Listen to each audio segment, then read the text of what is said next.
네, 이제 우리 오늘 말씀을 같이 찾도록 하겠습니다. 오늘 말씀은 마태복음 18장 1절에서 4절 말씀입니다. 네, 마태복음 18장 1절에서 4절 말씀입니다. 네, 제가 읽어드리도록 하겠습니다. 그때의 제자들이 예수께 나와 이르되 천국에서는 누가 크니이까?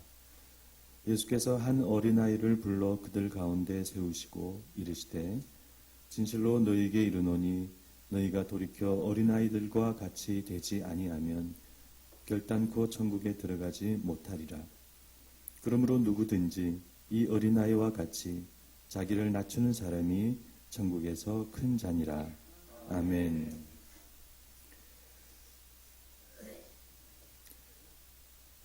등산을 좋아하고 산행을 좋아하시는 분들이 많이 계실 줄 압니다. 그분들에게 왜 산에 가십니까? 라고 물으면 다양한 대답을 하시죠. 건강을 위해서, 또 산이 좋아서, 또 어떤 산악인은 우리가 잘 아는 것처럼 이렇게 대답을 했다고 합니다. 거기 산이 있어서. 저도 산을 좋아하고 산행을 좋아합니다. 안 가본 산도 많지만 나름 지리산 종주도 하고 한라산도 몇 번 다녀오고 설악산도 몇 번 다녀왔습니다. 산을 오르고 찾다 보니 저도 자연스레 산을 오르는 이유가 생기게 되었습니다. 그래서 누가 왜 산을 갑니까? 라고 저에게 물으면 이렇게 대답할 것 같습니다. 깊은 산으로 가면 거기 다른 세계를 볼 수 있기 때문입니다. 그런 경험이 제게 몇 번 있었습니다. 지리산 능선 종주를 하면서 한 봉우리를 돌면서 또 한라산 백록담 밑에 한 대피소를 지나면서 문득 내가 다른 곳에 와 있구나 라는 그런 감정을 느꼈습니다. 우리가 꼭 등산이 아니더라도 비슷한 경험을 우리가 많이 할 수 있으리라 믿습니다. 오늘 설교를 이렇게 시작한 이유는 산으로 치면 지금 우리는 마태복음이라는 산의 매우 깊은 곳으로 들어왔습니다.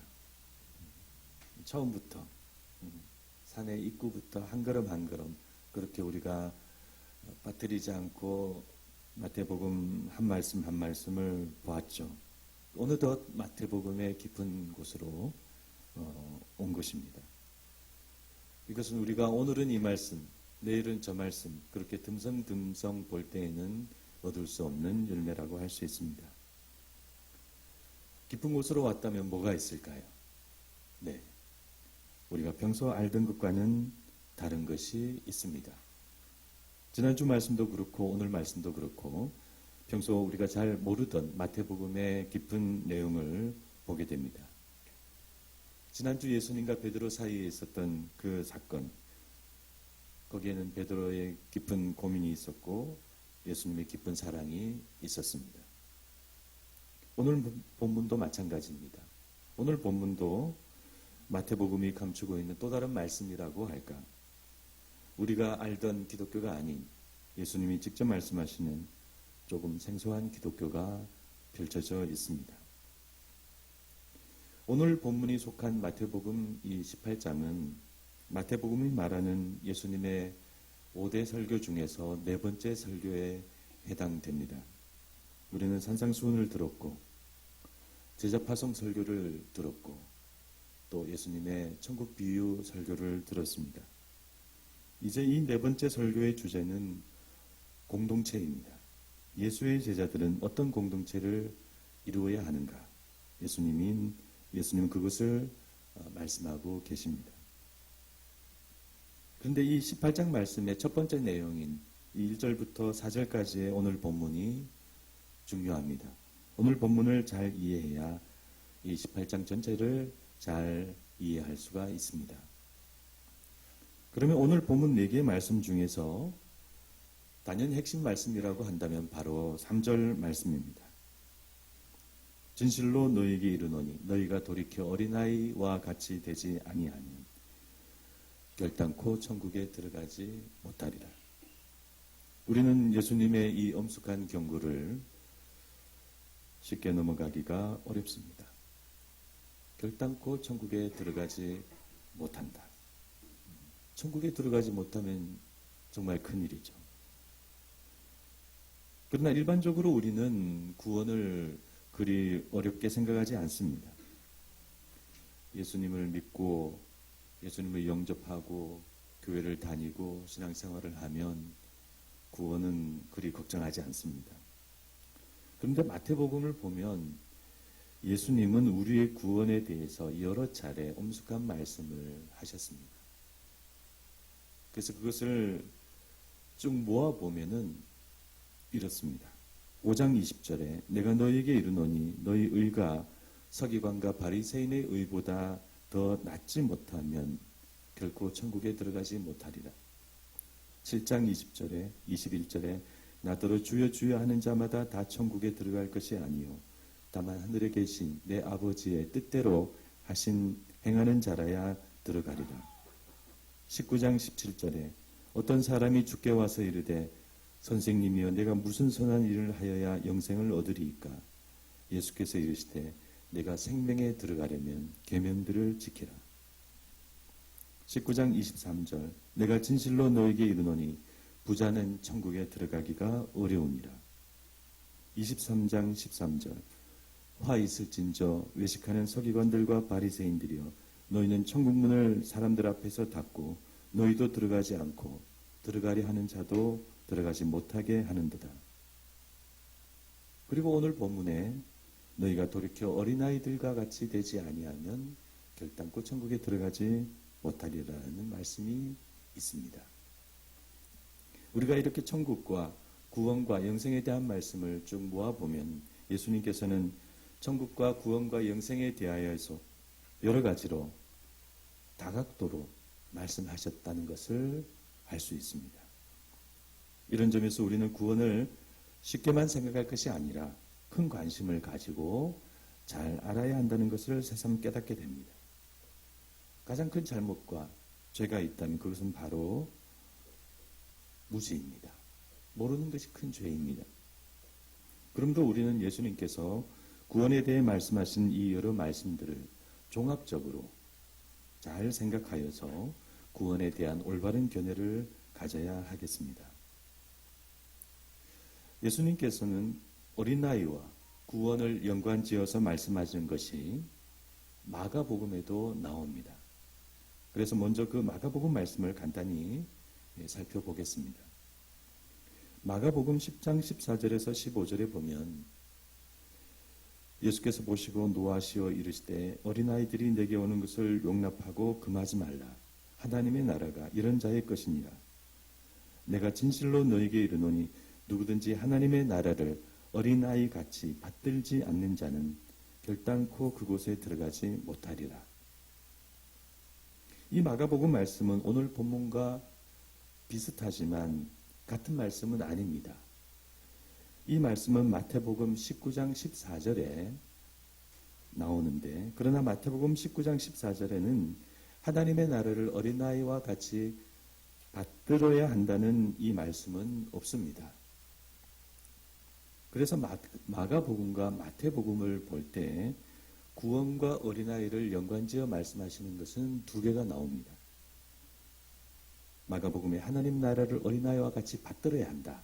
이 말씀이 있고 그리고 마태복음에 오늘 본문에서 너희가 돌이켜 어린아이들과 같이 되어야 한다. 이 말씀이 있죠.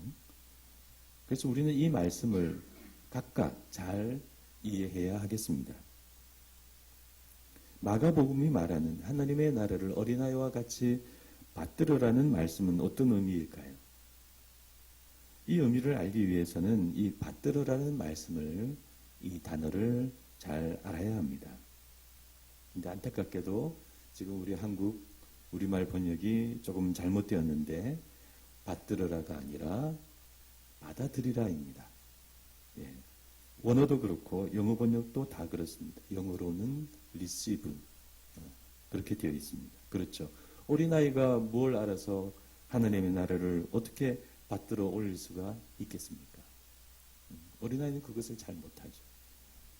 그래서 이 말씀은 하나님의 나라를 어린아이와 같이 받아들이라라는 말씀입니다. 누가복음에는 똑같은 말씀이 받아들이라로 되어 있습니다. 어린아이처럼 순수하고 깨끗하게 하나님의 나라를 자신의 마음과 삶에 받아들이는 사람이 천국에 들어간다는 말씀입니다. 그래서 우리 모든 성도님들은 이렇게 하나님의 나라를 잘 받아들이시기를 바랍니다. 그러면 이제 오늘 본문 3절 말씀을 보겠습니다. 너희가 돌이켜 어린아이들과 같이 되지 아니하면 결단코 천국에 들어가지 못하리라. 이 말씀은 우리가 어린아이들과 같이 순수하고 깨끗한 심령이 되지 않으면, 즉 그렇게 도덕적으로 영적으로 순수하고 깨끗한 모습이 되지 않으면 천국에 들어가지 못한다는 말씀이 아닙니다. 이 말씀은 그와 같은 도덕적인 영적인 의미가 아니라 사회적인 의미입니다. 너희가 돌이켜 어린아이와 같이 사회적으로 낮은 사람이 되지 않으면은 천국에 들어가지 못한다는 말씀입니다. 이것은 작은 자 한 사람에 대해 이어서 말씀하시는 5절 이후의 내용들을 보면은 잘 알 수가 있습니다. 어린아이와 같이 되지 아니하면, 지금 우리나라는 어린아이가 매우 높은 대접을 받고 있습니다. 그러나 예수님 당시 유대에서는 어린아이들이 매우 낮은 대접을 받았습니다. 가난하고 못 살고 어린아이들은 많은 그런 사회였습니다. 우리나라도 불과 몇십 년 전에 그랬습니다. 동네에는 항상 아이들이 많았고 학교에도 많고 교회에도 아이들이 많았습니다. 근데 지금은 아이들이 잘 안 보이죠. 우리 교회도 아이는 한 명 있는데 오늘 또 안 나왔네. 오늘 마침 안 나왔네. 조금 아프다고 그래서 집에 두고 왔습니다. 근데 예수님 당시에는 아이들이 흔했고 아이들은 그냥 무시를 당하는 그런 존재였습니다. 그런데 예수님은 누가 크냐고 하는 이 제자들의 질문에 한 어린아이를 불러서 세우시고는 이 어린아이와 같이 되어야 한다고 지금 말씀하고 계시는 것입니다. 이 누가 크냐는 제자들의 질문에는 무엇이 들어있을까요? 서열, 순서, 계급, 그런 세상적인 생각과 가치관이 들어있습니다. 그러면 그것만 들어있을까요? 그 뒤에는 뭐가 있을까요? 네, 그 뒤에는 권력, 힘, 돈, 그런 세상적인 본질이 숨어 있습니다. 권력으로 서열을 정하고 힘으로 순서를 정하고 돈으로 계급을 정하고 세상은 그렇게 돌아가고 있습니다. 그러나 하나님의 나라와 천국은 돈도 없고 권력도 없고 힘도 없습니다. 그에 따라 서열도 없고 순서도 없고 계급도 없습니다. 우리는 다 하나님의 자녀입니다. 형제 자매이고 서로 지체입니다. 누가 높고 누가 낮고 하는 그런 세상적인 개념이 없습니다. 천국은 어떤 세계이냐? 한마디로 하나님만이 주님이 되시고 우리의 주가 되시고 우리 모두는 다 수평적인 그런 세계입니다. 그러므로 예수님께서 제자들에게 어린아이들과 같이 되라는 말씀은 그런 세상적인 생각과 세상적인 사고방식을 버리고 천국의 방식을 받아들여서 너희는 가장 낮은 자리에 서는 사람이 되라는 말씀입니다. 제자들은 이제 앞으로 그런 공동체를 만들어야 합니다. 제자들은 이제 앞으로 사도들이 다 될 것입니다. 그들은 교회의 지도자들이 되고 현실적으로 사람들 위에 서게 될 것입니다. 그러므로 높은 그들이 오히려 낮아져서 어린아이 같이 될 때 그 공동체는 높고 낮음이 없는 수평적인 공동체가 될 수 있을 것입니다. 그러면 거기에 하나님의 나라가 임하게 됩니다. 그런데 여기서 어떤 분들은 이런 의문이 들 수 있습니다. 천국이 서열, 순서, 계급이 없는 곳이고 높고 낮음이 없는 곳이라는 것은 알겠습니다. 수평적인 것이 물론 좋죠. 그런데 우리가 그렇게 어린아이 같이 자신을 낮추지 않는다고 천국에 못 간다는 것은 좀 이해가 되지 않습니다. 그것이 구원과 그렇게 직접적인 관계가 있는 것입니까? 예수님을 믿으면 천국에 간다고 했는데 어린아이가 못 되면 천국에 못 간다고 하니, 그러면 우리가 구원을 받으려면 어린아이도 되어야 하고 우리의 의가 바리새인과 서기관보다도 더 나아야 하고 아버지의 뜻대로 행하기도 해야 하고 계명들도 잘 지켜야 하고 부자도 되면 안 되고, 구원받는 것이 이렇게 어렵고 복잡하면 도대체 누가 구원을 받을 수가 있습니까? 네, 여러분들도 혹 이런 의문이 드십니까? 그런데 여기에 대한 대답은 의외로 간단합니다. 구원을 얻기 위해서 이 모든 것을 일일이 다 해야 한다는 것이 아닙니다. 예수님을 믿는 것 안에, 예수님을 믿으면 구원을 받죠. 이 예수님을 믿는 것 안에 이 의미들이 다 같이 들어 있다는 것입니다. 예수님은 그 하나의 진리를 각각의 상황에서 다르게 말씀하신 것입니다. 그러므로 우리는 구원을 이렇게 종합적으로 잘 이해해야 하겠습니다. 어린아이가 못 되면 왜 천국에 못 들어가는가? 네, 그것은 그 사람이 아직 예수님의 발 아래에 엎드려 자기 죄를 고백하고 자기를 부인하는 영적인 역사를 경험하지 못했기 때문입니다. 하나님을 만난 사람은, 절대자이신 하나님을 만난 사람은 반드시 그런 역사를 경험하게 됩니다. 자기가 사라지죠. 자기가 없어집니다. 하나님을 믿어도 여전히 자기 중심이 살아있고 자기 의가 존재하고, 그래서 서열과 계급과 차별과 권력과 힘과 돈이 계속 중요한 사람이 되면 그 사람은 아직 하나님을 제대로 만나지 못한 사람이라고 할 수 있습니다. 아직 구원의 첫 발걸음도 디디지 못한 사람이라고 할 수 있죠. 그러므로 구원은 이루어질래야 이루어질 수가 없는 것입니다. 이와 같은 사실은 사도 바울이라는 우리가 잘 아는 그 사도의 변화를 보면은 잘 알 수 있습니다. 바울은 본래 정통 유대인이고 바리새인 중에 바리새인이고 베냐민 지파이고 가말리엘 선생 밑에서 유대 최고의 율법 엘리트로 성장한 사람이었습니다. 이방인을 차별하고 율법을 모르는 백성들을 못마땅하게 여기던 그런 사람이었죠. 그런데 그가 예수님을 만난 이후로 그는 새 사람이 되었습니다. 특히 사람을 대하는 면에 있어서 완전히 다른 사람이 되었습니다. 자신이 세운 고린도 교회가 자신을 배반하고 자기를 거부하는 상황에서 바울은 화를 내지 않았습니다. 자기가 세운 교회였지만 그 교회가 자기의 권위 밑에 있어야 한다고 생각하지 않았습니다. 그래서 고린도 교회를 향해서 우리가 너희 믿음을 주관하려는 것이 아니고 너희 기쁨을 돕는 자가 되려 한다라고 편지했습니다. 바울은 자기 선교팀 안에서도 그런 수평적인 관계를, 그 동력자 관계를 맺었습니다. 빌레몬에게도 오네시모를 위하여 간곡히 부탁했지 사도로서 명령하지 않았습니다. 또 로마서 마지막 16장을 보면 거기에 바울이 한 사람 한 사람을 소개하는 인사말이 나오는데 우리는 그 말씀에서 바울이 그들을 동력자로서 얼마나 귀하게 생각하는지를 느낄 수가 있습니다.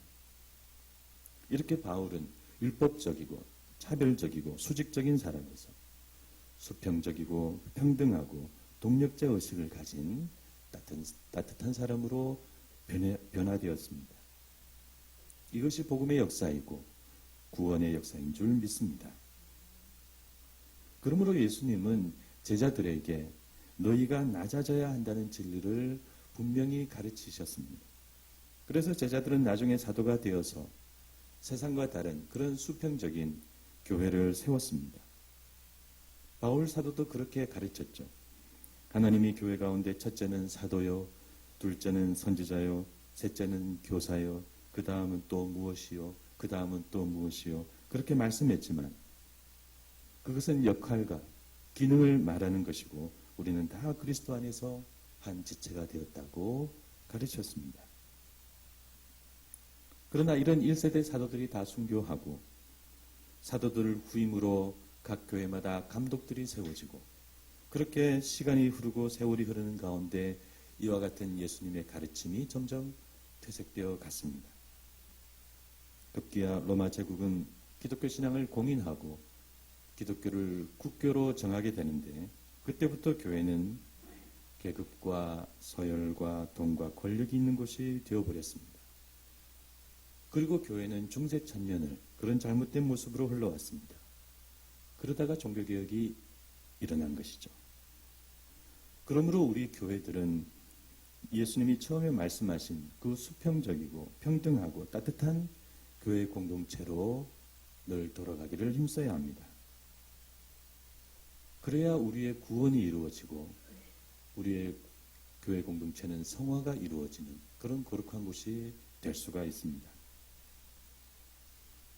그런 점에서 오늘날 우리 교회들의 모습을 한번 비판적인 눈으로 한번 보시기를 바랍니다. 예수님의 뜻을 잘 따르는 교회도 있고 그렇지 못한 교회도 있습니다. 지금도 그런지는 모르겠지만 한때 서울의 어느 큰 교회는 예배를 마치고 퇴장하는 순서가 정해져 있었다고 합니다. 목사님이 제일 먼저 나가시고 그 다음에 장로님들이 그 뒤를 따라 나가시고 그 다음에는 회중석 제일 앞자리에 있는 성도들부터 차례대로 예배당을 빠져나갔다고 합니다. 우리 교회 안에는 이런 크고 작은 서열과 계급의 모습이 여전히 많이 남아 있습니다. 예수님이 말씀하시지 않고 성경이 말씀하시지 않은 이런 모습들이 어디서 왔을까요? 네, 우리의 오랜 의식과 우리 민족의 역사에서 왔습니다. 우리나라는 오래도록 유교적인 신분 차별 사회였습니다.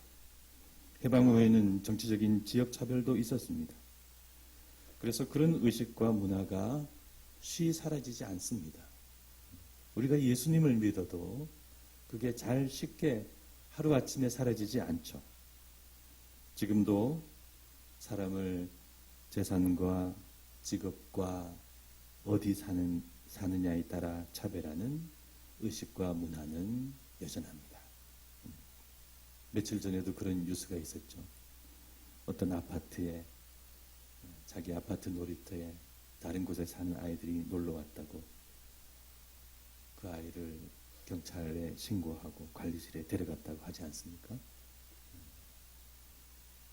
그러므로 우리가 성경 말씀과 복음을 잘 배워야 하겠습니다. 우리가 모든 세상을 바꿀 수는 없지만 주님의 이름으로 모인 교회는 하나님의 나라를 만들어가야 하겠습니다. 그렇게 만들어가는 것이 신앙이고 구원입니다. 우리가 이곳을 하나님의 나라로 만들고 그리고 사람들을 인도해야죠. 세상을 만들어 놓고 사람들을 오라고 하면 무슨 소용이 있겠습니까? 말씀을 맺고자 합니다. 어린아이 같이 되라. 이 예수님의 말씀은 그런데 내려가는 것이지 내려오라는 것은 또 아닙니다. 노력 없이 모두가 똑같은 대접을 받는 그런 공산주의를 만들자는 것도 아닙니다. 어렵고 힘든 세상 속에서 우리가 좀 더 낮아질 수 있을 때 좀 더 낮아져서 그런 새로운 따뜻한 세계를 만들라는 말씀입니다. 교회는 그런 모델이 되어야 합니다. 오늘 말씀에서 여러분들은 세상과 다른 것을 보셨습니까? 우리의 말씀의 눈이 열려서 이런 하나님의 나라를 보고 자꾸 따라가야 하겠습니다. 아무쪼록 우리 드레피 믿음찬 교회는 우리 모두가 서로 낮추고 서로 섬기는 그런 좋은 교회가 되기를 축원합니다. 네, 기도하시겠습니다.